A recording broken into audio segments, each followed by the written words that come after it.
Hey, fans of the Empty Cup podcast and Ronan JKD. As you all know, I don't do a whole lot here on this channel anymore. I'm mostly over on Retro Serial. And if you want to see those videos, you can click the link below. It's all about growing up Generation X. But I did an interview with Ric Meyers, and we talked about action movies, mostly martial arts movies of the 70s, 80s, and 90s. He's a genius. He's the mind behind Films of Fury and the book Films of Fury. And this is really just an introduction to the introduction. So the video that you're about to see is a production of Retro Serial. And this is a short introduction to this channel to let you know what it is you're about to see. Head on over to Retro Serial, and I'm going to do some updates here from time to time. So subscribe here if you want to subscribe, and let me know that you like this video if you want more videos like this on this channel. Thanks a lot, and we'll see you soon. Films of Fury documenter Ric Meyers next on Retro Serial.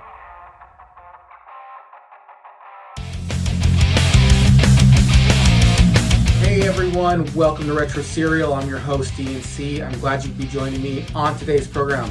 On today's program, we have superstar Ric Meyers. Now, he wouldn't call himself a superstar. I'm calling him a superstar. Films of Fury documenter and martial arts extraordinaire. But I'm going to go ahead and let him talk about that in just a moment, because you don't need an introduction to the introduction to the introduction. So we're just going to jump straight into it.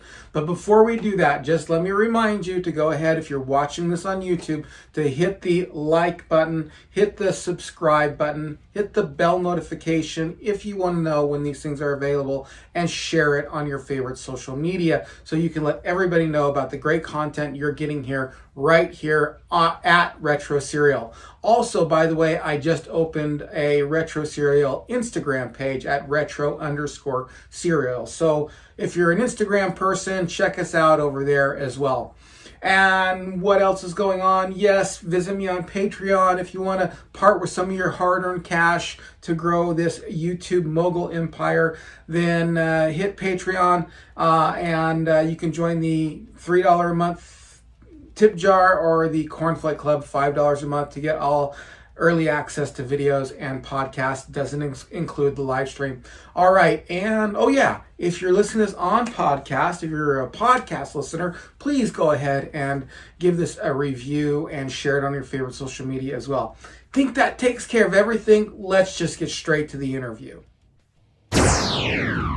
Hey everyone, welcome to Retro Serial. We're going to jump right into our program today with our special guest, Ric Meyers, who has an awesome podcast as well as the author of a number of books and also a documentary as well, which we're going to talk about shortly. However, I just wanted to say that I actually met Ric over on That Fat Samurai Guys program, and he had some great insight into the two films we were talking about, the two Seagal films we were talking about. And with me always is my kind of co-host, Thrash Pondo Pons. How you doing, Thrash Pondo? Never better. Good to see you all, or at least it's good to be seen. Yes. And how are you doing, Ric? Doing good. We'll see at the end of the podcast. Okay. All right. Are you going to see if you're going to come back? Well, I wanted him on the program because this guy is an absolute genius when it comes to talking about martial arts films. He knows what he's talking about.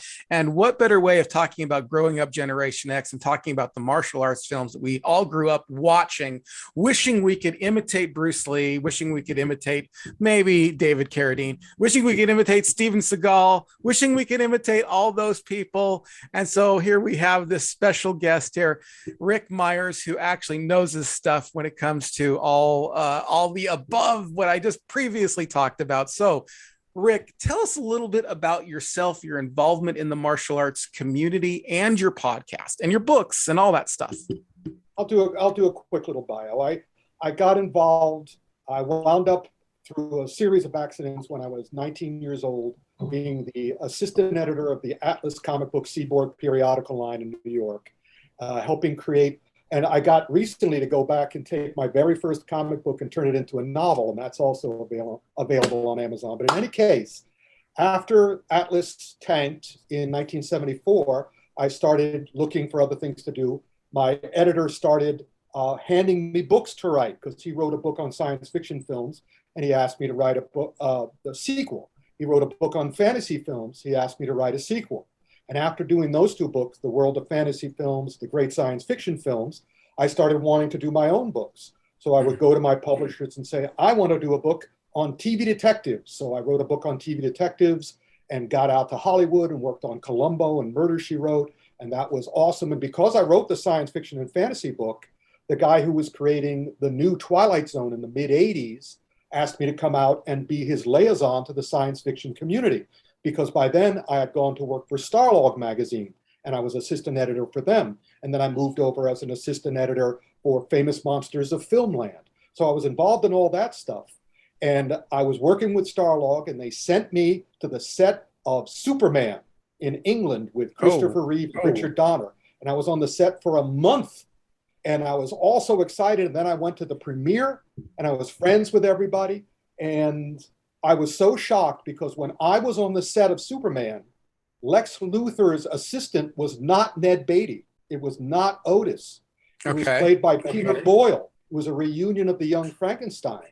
And Peter Boyle was playing this big, hulking, monosyllabic, like Frankenstein, assistant. But because they went over schedule and over budget, Boyle had to leave to do another movie. He was already contracted, so they got Ned Beatty. And I was so upset by the Ned Beatty character, because that was the one thing in the movie that wasn't realistic, that I went over to my friend Larry Hama's office at Marvel Comics, and he created the G.I. Joe world. He was just in the Snake Eyes movie. And Larry said, and I said, why can't they ever do superheroes straight?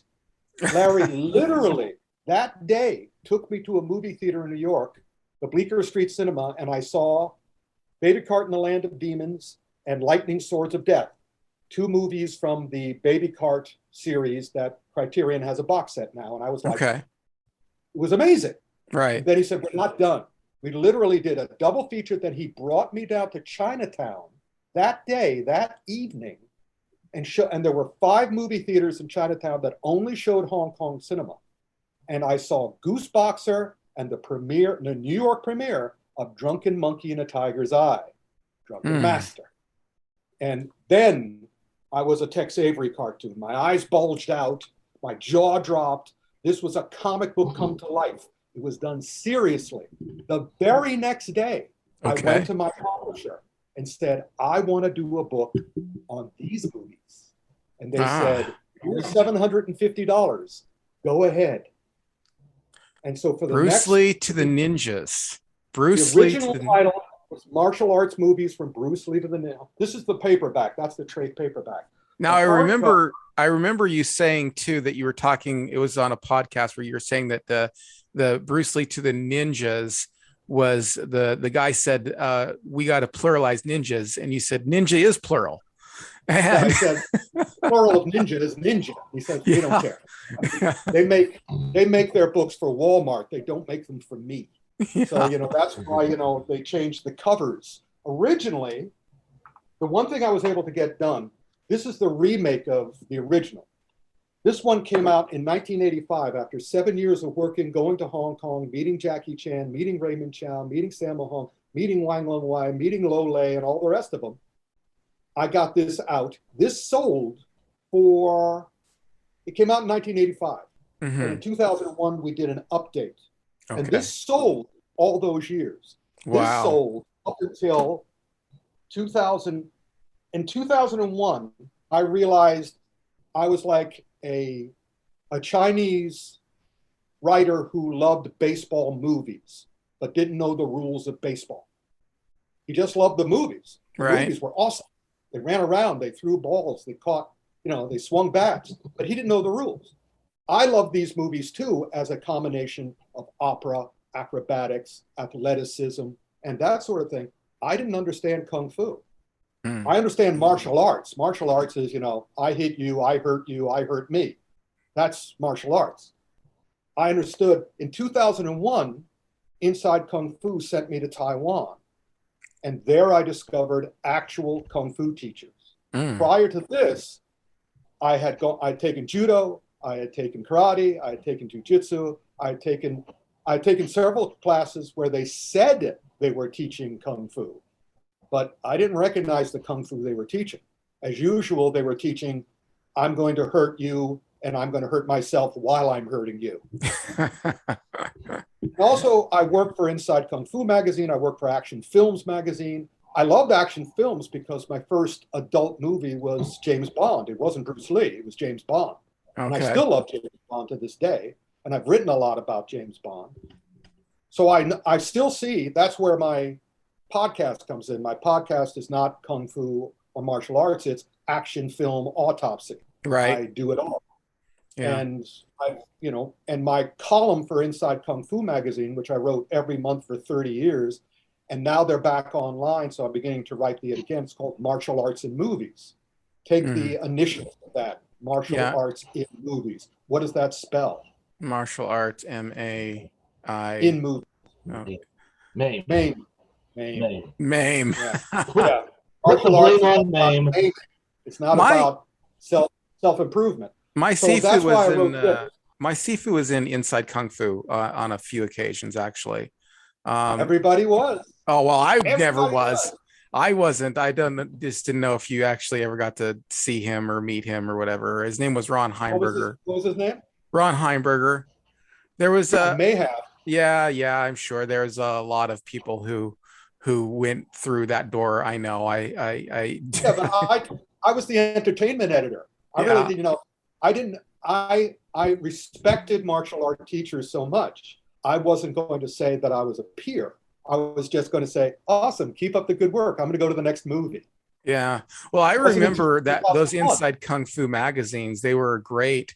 Let's talk a little bit then about the advent, because I really like the title, from Bruce Lee or from martial arts to ninja, because I really did. And I talked about this with the Fat Samurai. I did see kind of the explosion of Kung Fu movies in the 70s, but then the eclipse of the ninja movie in the 80s. And karate movies, kind of thing like that. But I kind of want to get the flavor of that. Like, what was the advent of the Kung Fu movies, and what happened to Kung Fu movies in the 80s? There just didn't seem to be as many. The 70s were filled with them. Oh no, there were plenty. It's just that they didn't get here because distributors. Okay, let's go through it. Kung Fu is different than martial arts. Martial arts is fighting. Kung Fu is self-improvement. And Bruce Lee made the bridge, but he died before he could educate the Western audience, the English-speaking audience, into true or elevated Kung Fu. His contemporary, his peer, who worked with him as a kid, La Kal-Yung, the greatest Kung Fu filmmaker of all time, worked with Bruce as a kid. And he even said Bruce was into the punch. Bruce was into meeting out pain and taking pain. Right. Kung Fu guys were not. Kung Fu people were not interested in causing themselves pain. That's why my form of Kung Fu is called Don't Hurt Yourself. while martial arts was all about hurting. And the ninja, the ultimate hurters. I mean, they were you see, it's funny. The predecessor to the ninja were the Chinese Mo Sha or Mao Shan, who were known as the magician spies. And they had, I would say, 3 times the power of the ninja and none of the psychological crippling. I had also written, these were my best-selling novels of all time. I wrote 12 Ninja Master novels. I studied ninja in Japan, not here, although I know Stephen Hayes, I met Frank Dux, and I was sort of like going, you guys are funny. You're not ninja, but you're funny. But in any case, I studied it. My books, again, 250,000 sold. And I like to think, besides they're good, and I enjoy doing them, is that they tell the actual story of ninja. I also wound up working on the American releases of the Shinobi no Mono movies, Okay. which was a series of movies made in Japan about real, authentic, historical ninja. Mm-hmm. But what happened, you may or may not know, is that Eric von Lustbaden wrote a best-selling novel called The Ninja. And the two producers of Jaws bought it to make into a high-class major motion picture. And then in comes Golan Globus and makes rips off Mike Stone and shafts Mike Stone with the help of Sho Kosugi, who acted like a real ninja, and made Enter the Ninja. Geez, I wonder what that could be a copy of. But in any case, that grabbed the badass audience. As you know, I'm always having a discussion with that fat samurai about, he keeps on saying that I'm badass. I'm going, I'm not badass. I'm good ass. In fact, I'm great ass. Yeah. In fact, yeah. I am great ass. And what works about great ass is that they go, oh, Rick, he's a really great ass, isn't he? And that's fine with me, because I've suffered enough pain as a child. I don't want to suffer pain. I don't want to give pain. Yeah. So I enjoy these movies. This new one that just came out on Netflix, Kate. Believe me, we got the badass stuff nailed down in America. But I've discovered that most of the audience I know want to appear tough, want to act tough, want to look tough, but don't actually want to be tough. I see. They want to, I'm going to prove how badass I am, and I'm going to hurt myself, and I'm going to break my hand. And my attitude in all my books, and especially in the new Kung Fu film book, is like, not effective, not for you. Not how tough you are, interested how smart you are. Right. So what happened was, we got a certain audience, and I've done the research on the ninja movies. I've done the research on the martial art movies, and they seem to be wildly successful. I mean, when I worked for Ocean Shores, they took The Mystery of Chess Boxing, which is a great Kung Fu movie, and they changed the title to Ninja Checkmate. And when I said, why'd you do that? There are no ninja in this movie. They went, oh, Americans will buy anything with ninja on it. I remember that. I remember ninja stuff coming out, and they would just say ninja, and it wasn't ninja. I mean, it just wasn't. There was pandering. They were pandering and exploiting. The difference between Marvel and DC. Marvel loves its characters, loves its fans, respects its characters, and makes really good movies. DC goes, these guys will watch anything. Let's give them whatever we want. Whatever we want. No matter how good or bad, let's just give them whatever we want. And that's all the other studios are doing that. But not Marvel, thankfully. Disney's even doing that, but not Marvel. Yeah. So in any case, that's what happened. You guys swallowed that crap, so you got plenty more. When they fed you crap and you took it, they went, we don't have them give them good food. We don't have to. We just have to give them crap with ninja on it. Well, then what's, let me ask you this question then. What's your opinion of a good Kung Fu movie? What's like, if you say, I want to go see a good Kung Fu movie that's not crap, what's your favorite? Or a handful of favorites? In the back of this book, I have a list of the 100 best, the top 100 Kung Fu movies from 1966 to 2010. Okay. If you get the book, the greatest year in Kung Fu film history was 1978. A classic, genius Kung Fu film came out every month and a half in 1978. And what's great about Kung Fu films is that they're eternal, because they don't go with modern fashion. Kung Fu, the way we translate it in the documentary version of this and in this book, the word Kung Fu translated as human achievement. Right. Human achievement. Yeah. So all these movies show people, some of my favorite Kung Fu movies have no killing in them. For instance, a movie that I consulted on, Kung Fu Panda. That is a great Kung Fu movie. Kung Fu Panda 3 is a great Kung Fu movie. Kung Fu Panda 2 is not.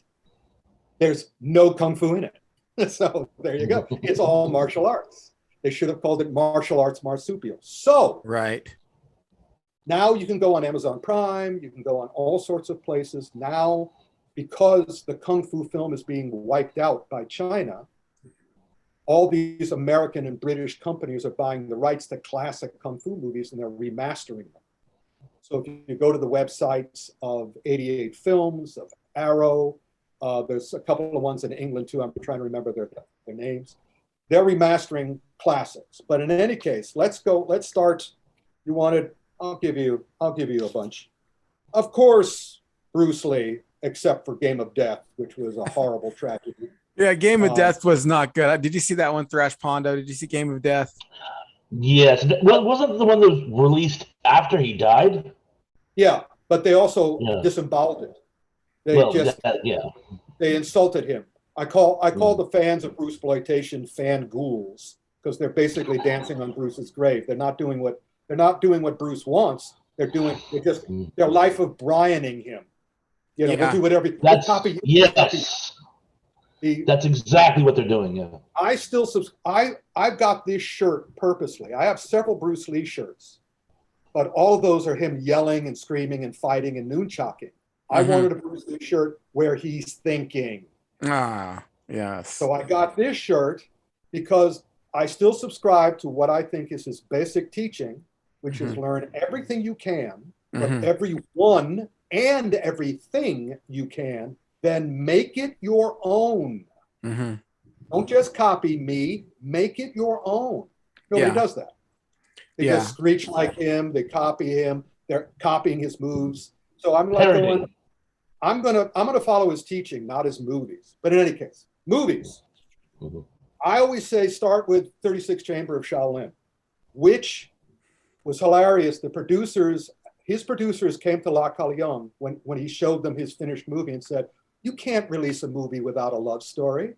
And he went, "It is a love story. It's a love story of Kung Fu." Which is why I love Po in Kung Fu Panda going, "I love Kung Fu." So do I, because it's human achievement. So 36 Chamber of Shaolin. Then if you want the yang to that yin, you can get Five Deadly Venoms. Deadly Venom, which is a real comic book movie. I've always said the wuxia movies, which is different than wushu or kung fu movies. Those are movies where people have costumes, where they have specific weapons, where they have ornate names. They always introduce themselves when they come into a room, just like comic books. Yeah. So Five Deadly Venoms, also a great movie. Then we go on to 1978. 36 Chamber of Shaolin was 1978, followed by Shaolin Mantis, followed by Heroes of the East, which compares Japanese and Chinese martial arts, which is an awesome film. Nobody dies. All the Japanese in the movie, it's 8 Japanese versus 1 Chinese. Oh, wow. And all the Japanese performers were actual champion martial artists. And it's an awesome, awesome movie because I always get tired of people who are confusing Kung Fu and martial arts. Going, you confuse football with baseball? You confuse dim sum with sushi? They're different. They're not the same. And, the Chinese and the Japanese are not the same. Then we've got Avenging Eagles, Snake, and then Jackie Chan shows up in 1978. All right. Watch it. What Bruce Lee did was mostly martial arts in his movies. He never progressed. He was always fighting and using his fist. Jackie, from his very first hit movie, always had an open hand and was always trying not to fight. Yeah, move it aside. So Snake and the Eagle's Shadow and Drunken Master, and then La Calion did Mad Monkey Kung Fu, Dirty Ho, and that's all in 1978. So again, and now modern stuff. Oh, wait. I got to ask you a question. I have to ask you a question too. Well, I got 2 of them.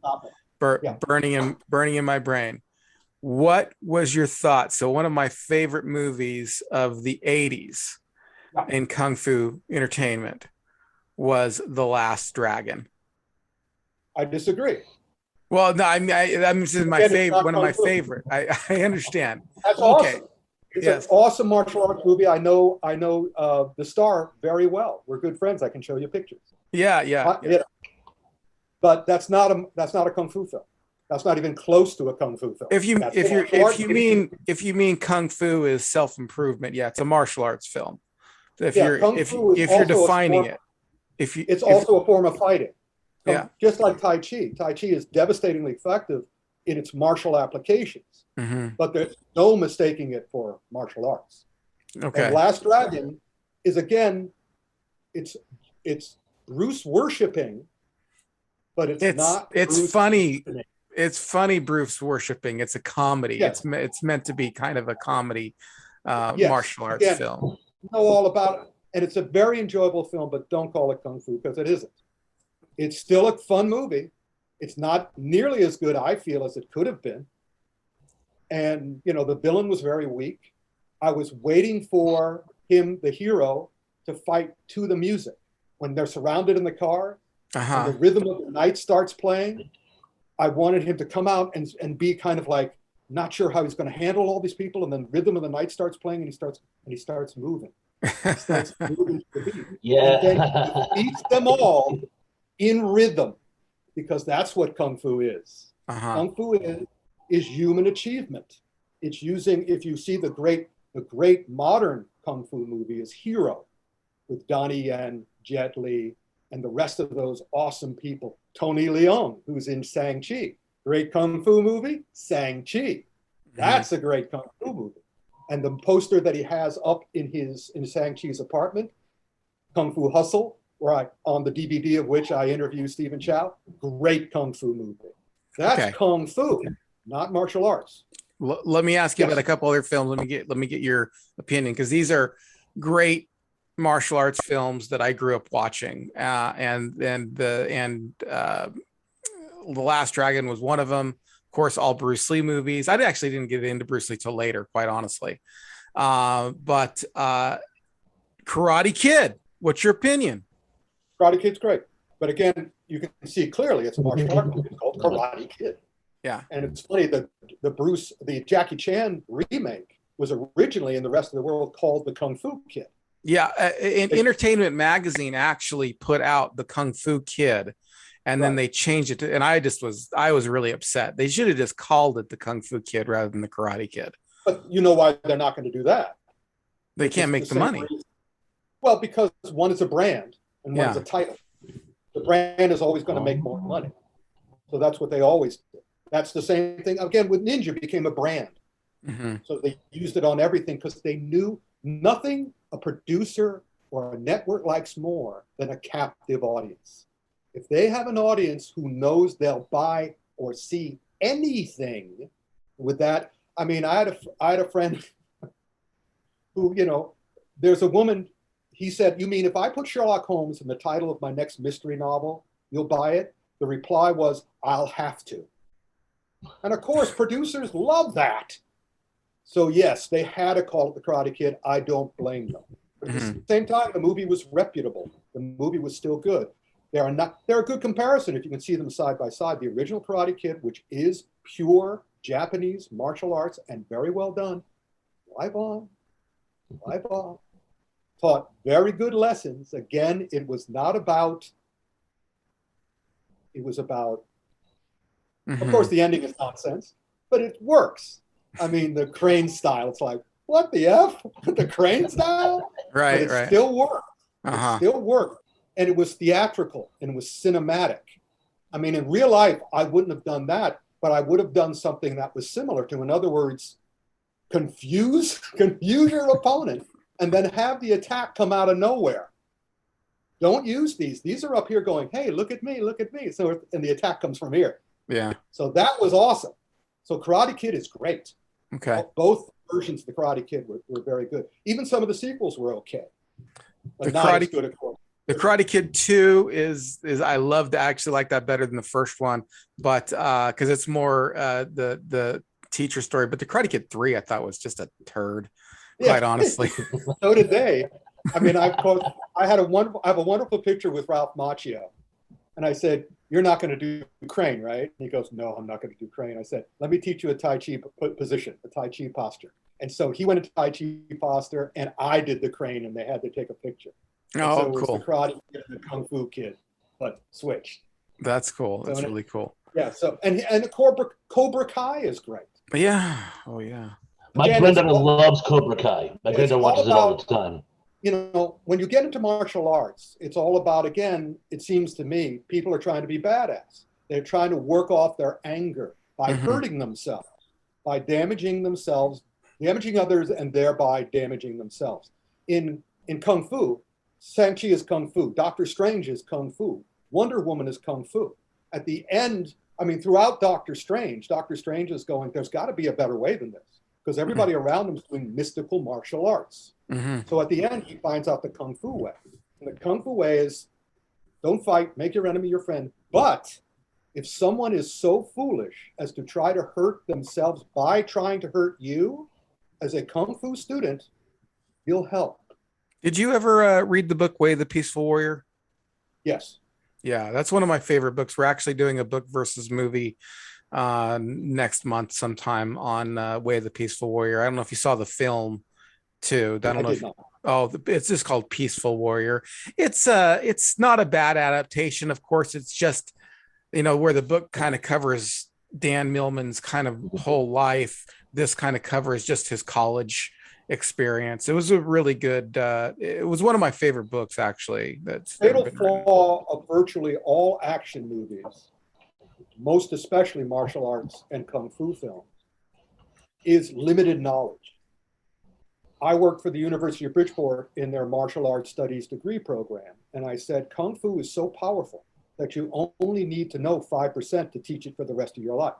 So we have a lot of teachers. I've met thousands. It used to be 1,000 teachers. I've met thousands of teachers now, and I like about a dozen, because you're only as good as your teacher. And my attitude is, it's great to have a good Taekwondo teacher versus a bad Tai Chi teacher. Tai Chi is incredibly powerful and very effective, but most teachers only know 5% or less.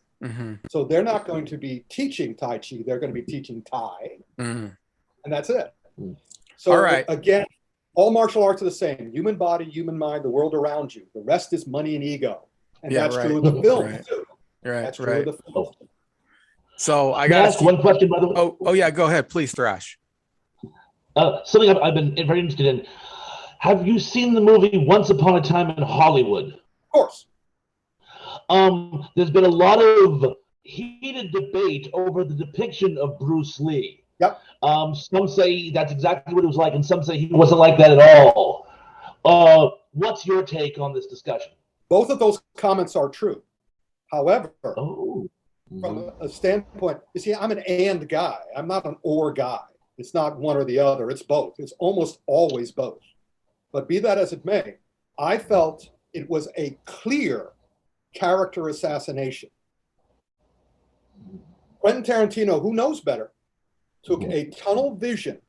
He concentrated on one Canadian interview when Bruce was at his worst and turned that into everything, and also used the excuse that it was Brad Pitt's character's fantasy. However, as a viewer and as a person who knows the entire family, who knew Brandon very well, who knows Sharon, who knows Lynn, and have met them all, and I've seen a lot of film, and I've talked to a lot of people in Hong Kong who knew Bruce.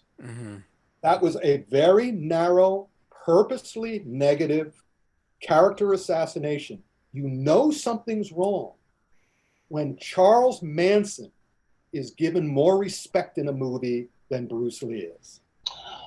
Well said. Very well said. So yeah, it was, and also I loved Shannon's response to Quentin. If you just look it up, just say Shannon response to Quentin Tarantino. Her line is absolutely awesome. That was a clear character assassination, and I loved Quentin Tarantino calling Bruce arrogant. Yeah, I said, coming from you, that's high praise indeed. I mean, if a man knows arrogance, thy name is QT.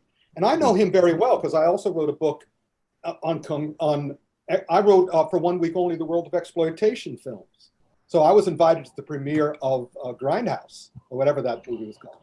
And I was like going, and also he knows I know, he's seen my books. And so when I saw Kill Bill, again, no real kung fu in it. No real kung fu. Did you see Gunpowder Milkshake? Did I? No, I haven't seen it, I'm afraid. Oh, it's fun, but it's so clearly John Wick meets Kill Bill it's like hilarious. So in any case, Okay, I got more questions for you. I just want to throw out some martial arts films, and this is kind of this is kind of where this is going. I'm going to throw out some martial arts films, and I really want your Before you opinion do, on them.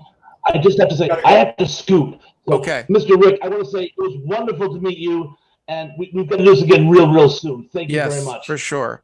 Gentlemen, talk to you real soon. Take care. Give my best to your pickup. All right. So let me see if I can remove. Seems great. All right. Okay. Yeah, no, he's a great guy. Okay. So films. Here's what you brought Brandon Lee up, and I gotta say that one of my favorite films ever was The Crow. But also when we're talking about martial arts was Rapid Fire. I thought Rapid Fire was an amazing film. What was your take on well, the thing about I liked about Rapid Fire, let me just tell you what I liked about it, and then you can tell me what's your opinion on it. Is he really used his brain in it, like instead of just hitting the guy, he hit the bed out from underneath them, and he used the refrigerator door. I just thought it was fun. And of course, I'm still young, but I was really young when that show came out, so I really enjoyed that kind of stuff. But what's your opinion? Tell me a little bit about the show. As the entertainment editor of Inside Kung Fu magazine, I knew Brandon very well. We were becoming friends. His story is such a tragedy because he was finally accepting his father's legacy and coming into his own. And he was going, and just like Bruce, had Bruce lived, he would have gone on to again educate the audience into a greater form. And he started doing that in Rapid Fire. All his films were well-intentioned and very well made.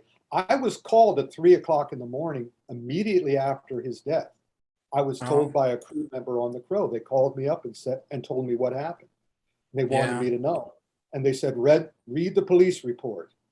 And it still was a travesty. And I later met an actor friend of mine, knew the guy who accidentally shot him on the set.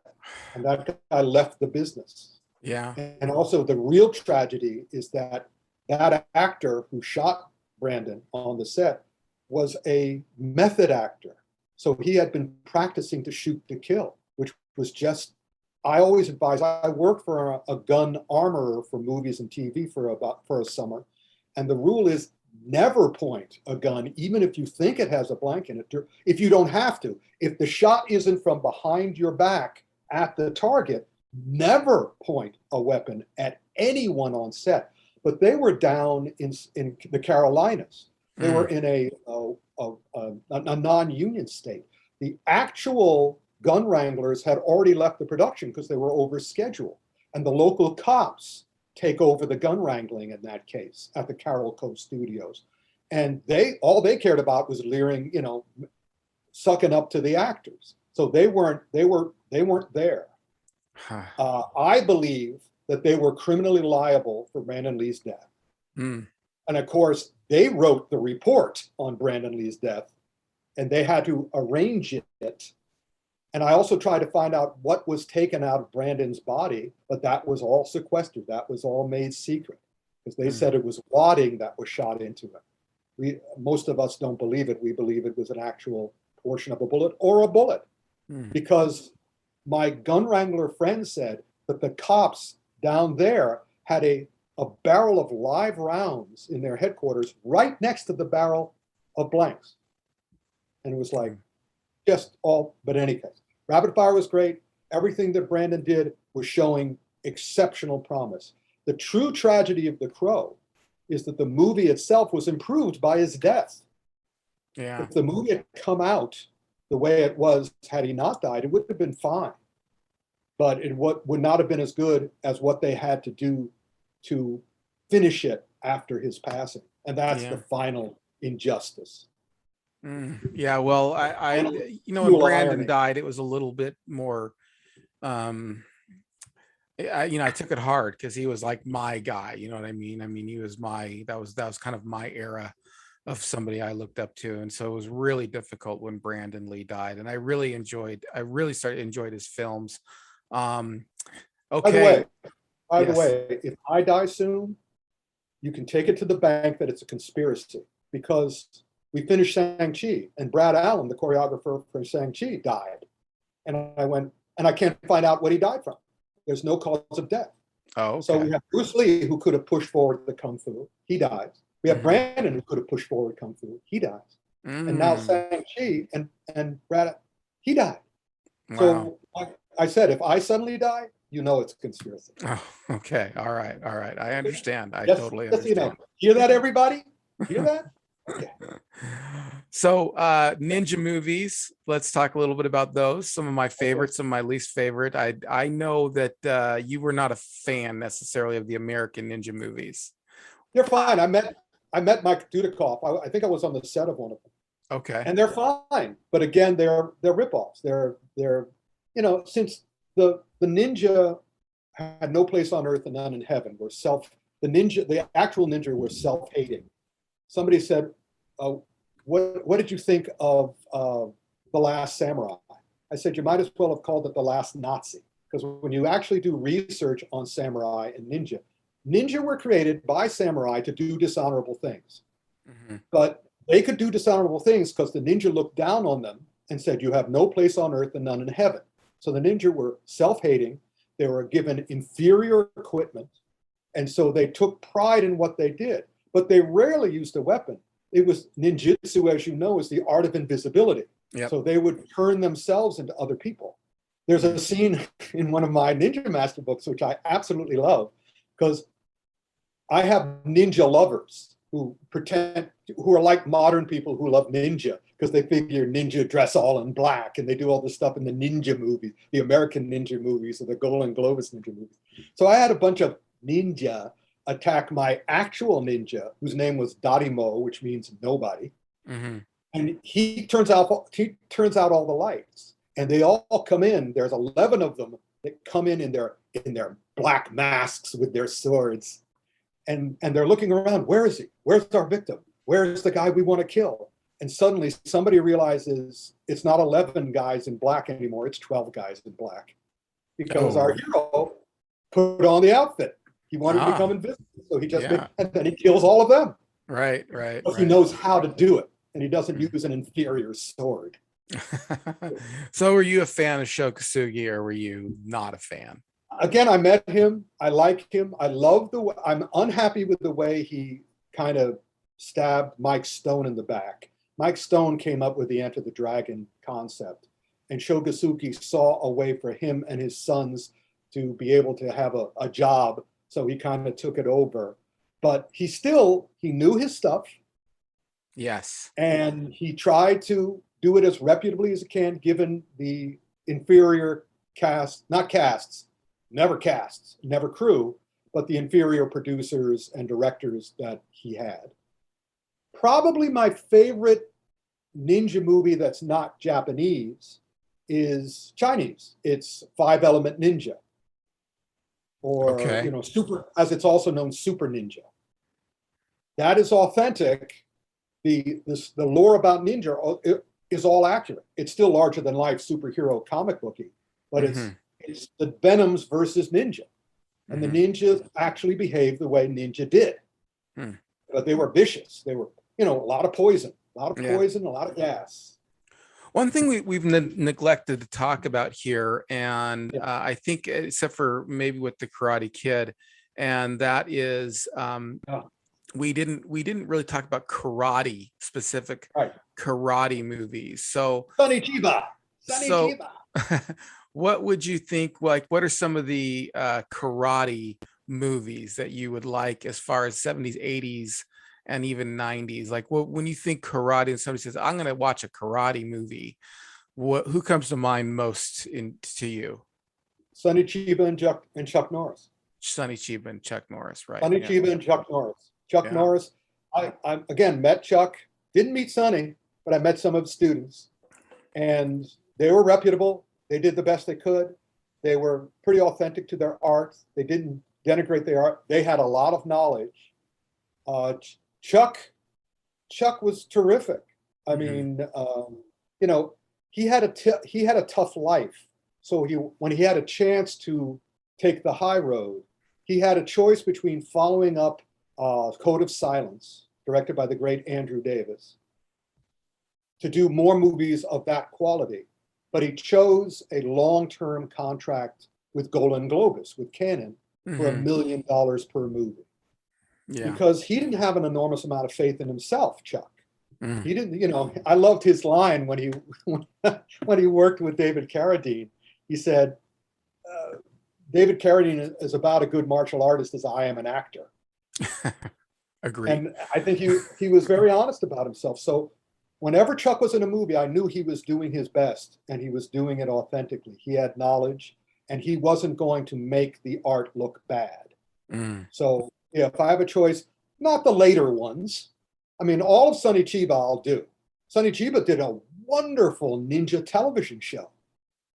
What was it called? I'll have to look it up. But yeah, look up Sonny Chiba's television show. And you can probably find it on YouTube. Those were great. The only television show I remember was Master Ninja. Do you remember that one? No. Oh, I remember the Lee Van Cleef television show on NBC. Yeah, which they ripped off from my books. Oh. Yeah, but they didn't do a good job. And Lee Van Cleef was not a good choice, but I love Lee Van Cleef anyway. It's like getting David Carradine for Kung Fu. He doesn't know Kung Fu, but he kind of looks. And also he's known. Yeah. Lee Van Cleef is very well known because of the spaghetti westerns. Yeah, right. So again, that's, a studio or a network doesn't have respect for the material when they do that kind of thing. But again, they're depending on a stupid audience. They're depending on an audience who will swallow anything. Yeah. So that's what they give them. Well, we just want to see action films for the most part. Yeah, we want to see. We want to see those. I am going to see all action films, but I want good ones. Yeah. I don't want bad ones. Bad ones kind of like, that's all right. I'm old, but I see them all anyway. I'm still a captive audience. Right. But on my podcast, you can hear what I think. Yeah. I get it. I understand. I mean, there have been some really bummer action films and martial arts films out there. And that leads me to this question. Go ahead. Let me make it clear. Whatever you like, I'm happy. I don't have to like it. But if you like it, I'm not going to denigrate it because you liked it. Yeah. Whenever anybody says like Ron Van Cleef just responded to my reaction to Kate saying, I really liked it. And I said, I'm glad you did. I wish I did. Yeah. But I'm glad you did. Anything anyone likes, I am not going to denigrate. Please don't let me give the impression that I don't think your taste is good or my taste is better or my movies are better. No. You like them. Excellent. It's taste. I mean, a lot of this is just taste. There are some things that I think, though, that kind of, I'm going to be having a guy on my show next week where we're talking about like what ruins a show for you. And I talked about this on the Fat Samurai Guy show. And one of the things that ruins the show for me, and then we can actually even apply this to a martial arts movie, is the bad guy. The bad guy to me has got to be somewhat realistic or he's got to be good. The bad guy's got to be good. And so, for example, in Karate Kid Part 3, the bad guy was just too ridiculous for me. He's like, I'm going to take some time off to be in revenge business. I was just like, this just doesn't reach. I felt that way about the villain in The Last Dragon. Oh, yeah. That tiny little, record producer. I'm going, what kind of villain is that? What the hell is that guy? For sure. Yeah. So I have to defend that show for just a second. For me personally, I was like 10 when it came out. So I was real young when that show came out. And then the other thing is the whole show's kind of funny. You know what I mean? The whole it's not like a serious show. It's kind of a parody. They're having fun. Having fun. Martial arts type of movie. But to take like a serious show, then kind of put a parody bad guy in it, kind of, I don't know, ruins it for me a little bit. But I get it. I mean, I understand what you're saying. You're saying, hey, look, this is what everybody likes. If you like it, then that's great. But I also don't have to like it. That's one of the things too. I also do not have to like it. And more importantly, I'm going to tell you why I don't. I'm not going to tell you why you like it. I'm going to tell you why I like it or why I don't like it. That's why I never say we, I never say you, I never say they. I always say I. I'm not telling you that your taste is bad. I'm telling you what my taste is. And I'm hoping to feed, my attitude is, as soon as Larry Hama introduced me to sushi and tofu and really, really good sushi and really, really good tofu, my palate was elevated. And it's the same thing with the Kung Fu and the martial arts. Once I've had spectacular steak, I don't want dead cow anymore. Yeah. I mean, I'll look at the dead cow and go, yeah, that's a fine dead cow, but I'm not going to take a bite out of it. I'm not I'm not. I have such a wide range of stuff that I like that's interesting. I wish I was a little bit more like that because I would be a little bit more discerning. One of my problems that I've always had my whole life is I just haven't been discerning. I just was like, oh, okay. Somebody else has to point things out for me to then go, oh, I guess I never even saw it. You're serving your appetite. You don't have to serve my appetite. I have to take care of myself. My taste in everything. My taste in vacations, my taste in movies, my taste in books, my taste in food, my taste in clothes. All I want is great. All I want is great at this point. Also, I'm much older than you. Yeah. So at this point in my life, all I want is great. But then again, I still see everything. I don't, I'm not going to go see this movie because I hear it's bad. I'm still going to go see it. I'm just not going to like it as much as I would have maybe younger. Right. I get it. Always looking for something that made me feel great. Not, how'd you like that movie? It was okay. So what makes a movie great for, what makes particularly a martial arts movie, what makes a martial arts movie great for you? Same as everything else. Every movie, if I feel something, if it makes one of the greatest action films, as far as I'm concerned, of all time, is Avengers End Game. Okay. I went to that at least 4 times, 4 different theaters, 4 different times, 4 different audiences. We all laughed, we all cried, we all gasped, we all cheered at the same time, which has pissed me off so much about why the Academy of Motion Picture Arts and Sciences did not recognize that. Avengers End Game was in a nutshell the power of going to a movie theater. And the Academy of Motion Picture Arts and Sciences ignored it, did not even mention it. And it was like, you guys are stupid. I lost so much respect for them for not acknowledging how important that was in educating the new audience as to the greatness of going to a movie theater. So now, screw you guys. So in any case, Avengers Endgame, what makes a great movie is it makes me feel, it makes me think, it makes me laugh if it wants to, it makes me cry if it wants to, it makes me cheer if it wants to. That's what action movies. I did a speech in 2017 for the Walt Disney Animation Studio. They invited me out, and I did a speech called The Art of Screen Action. Okay. And I explained that, it's a good drama when the audience is crying. It's a good comedy when the audience is laughing. It's a good action movie when the audience is cheering. Action can make an audience cheer more than anything else. And that's why I'm so disappointed in modern, what I call physiology-free video game movies. Love John Wick, but he stopped being a human being to me. Loved Zack Snyder's Justice League, don't care about any of those characters. Yeah. Marvel makes me care about their characters. And also, the great Gareth Evans in the Raid 1 and 2. He spent an hour in the second Raid connecting the fights to the fighters' emotions. And each fighter emotion had a different motivation and a different reason for fighting. And he spent an hour connecting that all up, but he also weaved it in and out. So it was like, if I feel something, even if it's amazement, speaking of the Raid 1 and 2, you ever see The Night Comes for Us on Netflix? It's like, yeah. You have Netflix? Oh, yeah. Look up The Night Comes for Us. Okay. All right. It's the last word in Silat. There's no following up that movie because, you know, we're just like going, unreal. It's not, you know, wow. It's a lot. Yeah, if it makes me react, if it gets a reaction out of me, I do not want to sit there like this. And most action nowadays, I'm basically doing this. So one question for you too, that I have, somebody who's actually a martial artist and into martial arts films, the adaptation between the practice of martial arts to the martial arts films, you have to do some of that. I mean, obviously you can't do exactly what you do, huh? Yeah. Yeah, you can't. Real martial artists in movies are kind of a waste. Whenever somebody says, I want to be a martial arts actor, I go, be an actor.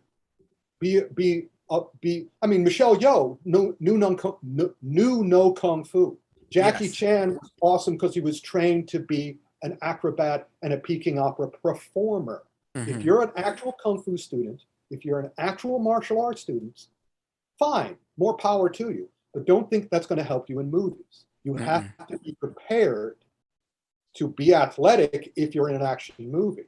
But to know actual martial arts is going to restrict you because most people outside of me and a very small circle like playing that game. My kung fu is the best. My martial arts is the best. You only know one effing style. And that's rigid.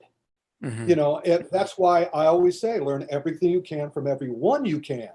Because if you're going to go into movies, you need to know it all. You need to be able to be versatile with your body. And you can't just go, I mean, the first time I took a karate class, the person I'm sparring with, which I don't believe in now anymore, sparring, you're putting yourself at the mercy of someone else. I also wrote the Dirty Harry novels. And Dirty Harry at one point says, when you put your life in someone else's hands, you take your life in your own hands. And that's true when you become a sparring person, because you're only as good as the stupidity of your opponent. So in any case, yeah, you need to be able to know and do everything. And so if you have a trainer on screen, and you also have to be, you know, what's the word? You can't flexible. Be stiff. Flexible. Thank you. You have to be flexible. So yeah, you want to be an action actor, don't study one march. Excuse me, let me clarify that. Don't practice one martial art. Study them all. Which is what I did. I had recently heard somewhere that people who choreograph action films like working with non-martial arts dancers the best, because a martial artist is going to say, well, I wouldn't really do it that way, or I would hold my fist like this, and the choreographer's like, look, we're doing a film here.